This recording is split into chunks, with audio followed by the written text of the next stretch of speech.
Hi, I'm going to give a quick lecture on capital and social capital and how it relates, why it's called social capital, and how it relates to kind of this broader idea of capital and of power, how it relates to what we've been talking about already. And so I'm going to start by talking about different forms of capital. Um, and I'm going to do this from the perspective of Bourdieu. This is one of the optional readings. It's pretty dense, but I think it's been kind of really influential in the way that I think about these things and how they relate together. Um, so, what is capital? He argues that it is accumulated labor. Oops, sorry, which enables people, agents of some kind. Oh, sorry. Okay. Uh, enables agents or people to appropriate social energy in the form of reified or living labor. So that is confusing. And we'll talk about sort of what that means in terms that make more sense. But he talks about how there are three types. So another, I guess one way to think about it is that it's the ability to do something in the world, and to this is how Weber put it, to like enact one's own preferences in the world, to get the things that you want. That's power, and capital are the things that help you to do that. And so that's kind of a simple way of thinking about it. So Bourdieu talked about three types of capital. One is economic capital. This is what we typically think of when we think of capital, buildings and factories and things like that. The other is cultural capital. And so this includes things like education, um, uh, but also, more like cultural knowledge and things like that. And then the third is social capital, which is relationships. So economic capital, money, factories, businesses. Cultural capital includes culture, cultivation, assimilation. Being able to be and move in the world is a form of power and an ability to get what you want, right? That through education and through parenting and childhood, we develop a way of seeing the world and being seen in the world and understanding our relationship to it and to others. So it's this broader idea of culture as a way of seeing and being in the world, but also kind of more specific skills. That you're going to Purdue, being in this class, you're going to learn skills in R, and that is a form of cultural capital. Most of this cultural capital is embodied, and what that means is that it can't be directly given to someone else. That we can't just we can't pay for something with our cultural capital. You can't buy your next meal because you can quote Shakespeare. Typically, right? There's it's not something that you can give to others, but it's something that we develop in ourselves. And then finally, social capital. This is one definition: is the aggregate of the actual or potential resources linked to the possession of a durable network of relationships. So, in other words, what we can get through others. So, the resources that come from being in relationships of mutual acquaintance and recognition. In other words, being part of a group. Being part of a group. And those groups can include families and schools, political parties, etc. And so the idea is that this why this counts as capital is because our social connections can help us to mobilize the capital, the economic capital, the cultural capital of other people in order to help us to get what we want, right? So this is a sort of power. So what is capital for? What is it good for? Why do we want more capital? And I mean, it's really because it helps us to get what we want. The different goods can be purchased with different kinds of labor. And so there are some things like, obviously, actual capital, cash, or really the kind of capital that builds things can help you to, or the economic capital can help you to get money and therefore help you to buy food and shelter and things like that. But you can't. It's not as easy to buy emotional support and friendship, right? It's not we it's not something that you buy with money. And in fact, it can actually reduce your ability to have true friendship as the more that money directly enters into the equation. Um, and so I think it's a really important concept, is that not all goods can be purchased with money, despite what economists might want to think.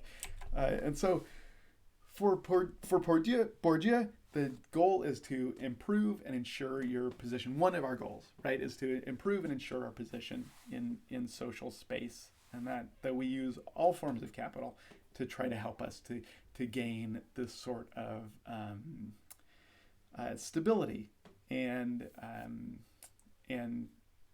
yeah, I guess this ability to be sure of our place. And so one of the ideas of how we do this is that some forms of capital can in some ways be traded for other kinds of capital. Usually it's not a direct trade, but we can spend our money and time in order to get education. This is trading economic capital for cultural capital. We can use our money to buy gifts and give those to our friends, and that can help to improve social capital. So again, saying, I'll give you $100 to listen to my problems is not friendship, right? That's closer to therapy. But it's saying, let's go out for drinks, it's on me. That might be a way of using money to improve friendship in a way that is, so there's like this gift giving that acts as an intermediary. So how can we identify this is now we're getting to the social capital part, which is the interplay and the connection to social networks and to this class. So how can we identify when people have social capital? And that's one of the things we're trying to do.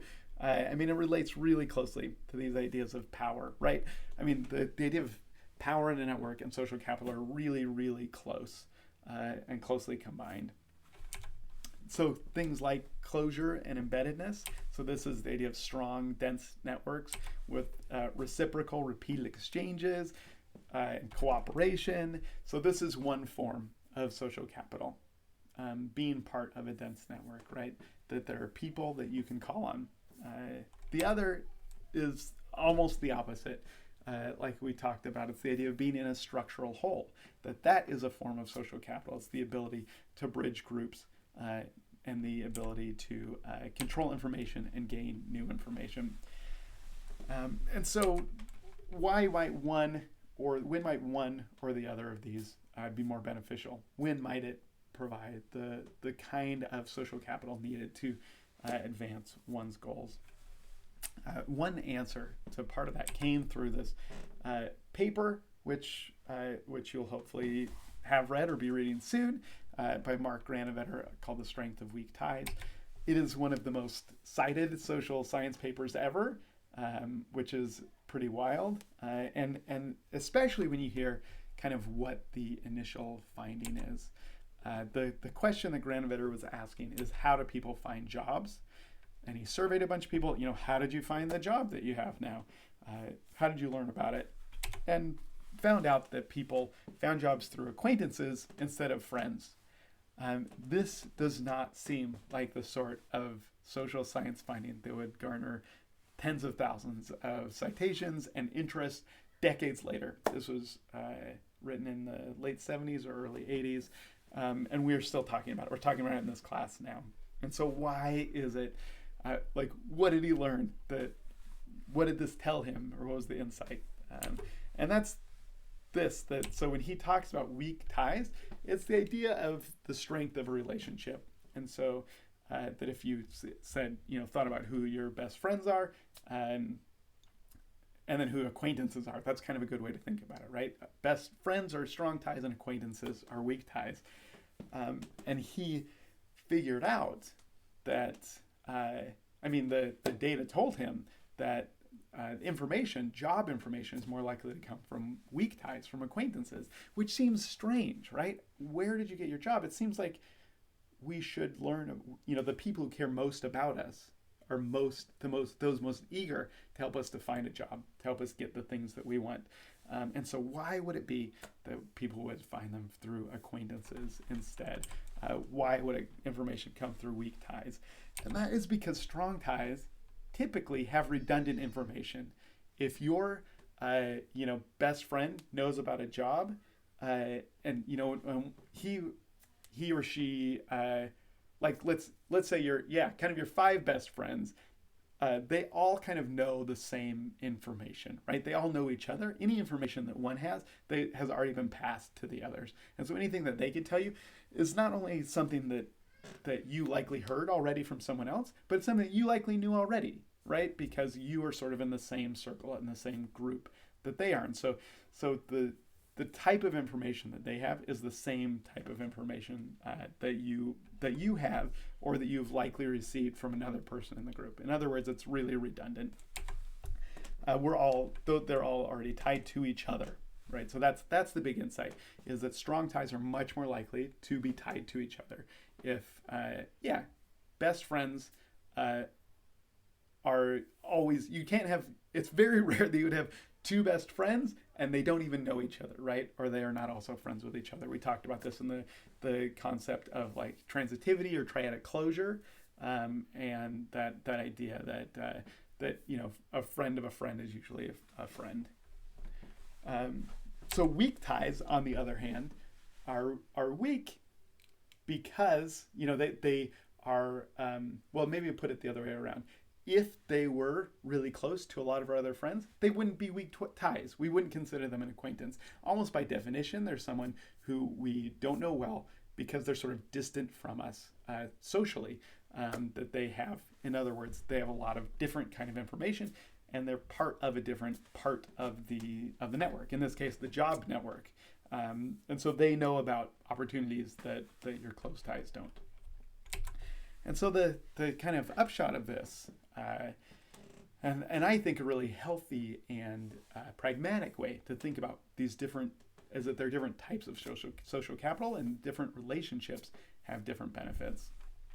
So one is that cooperation and support are best served through dense cliques, dense friendships where everyone knows each other.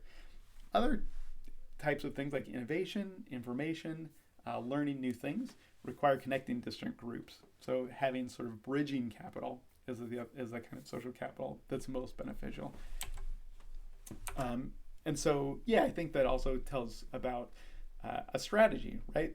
Think about what you want from your network, and then think about who you might want to ask in order to get it. So the other idea that I wanted to touch on really quickly is so that version of social capital thinks about at an individual level, how does my network, how do my relationships help me to get what I want? How can I mobilize the people or information in my networks to gain the things that I need? And so it's very like egocentric, but I think there is also another way to look at social capital at sort of a societal level, and that's what Robert Putnam does in the other reading today. Argues for sort of an idea of generalized social capital, that a society can have social capital, a sort of store of value that depends on the relationships within a society and how people are connected to each other, and whether they're connected to each other. There are a lot of dimensions of this, but one of them is just trust. If we think, do people trust each other, right? That you could think of that as sort of in social network terms, but also that the relationships lead to sort of a generalized level of trust. Do you leave your door unlocked at night, or do you, etc. There are lots of versions. Do you worry when you go to the store that you're going to be ripped off, or that the product you'll get is going to be faulty? So is there general trust? And they've learned, and he shows that societies with trust, with more generalized trust, are much more successful. And so why might that be? I think we can think of trust as sort of a public good. So we talked a tiny bit about public goods. It's things that everyone benefits from, and without, but there are temptations to take advantage of. So a public park, clean air, etc. And so there's a temptation to, if everyone's trusting, to be the thief, right? It's much easier to be a thief when everyone's trusting and leaves their doors open. But if that can be maintained, there's lots of benefits. So, for example, just to use that example, that things like, if you don't have to spend your time, locking the door is a silly one, but let's say with even more resources that maybe you would, hire guards or build a moat or, whatever, that whatever time, energy, and money you might spend thinking about and worrying about and making sure that you aren't being ripped off or robbed can be spent on other things, on things you'd rather do and have. And so at a societal level, there are really big gains to social capital, to social relationships, which confer trust and which help us to be able to cooperate, etc. So, thanks. Hope that's helpful.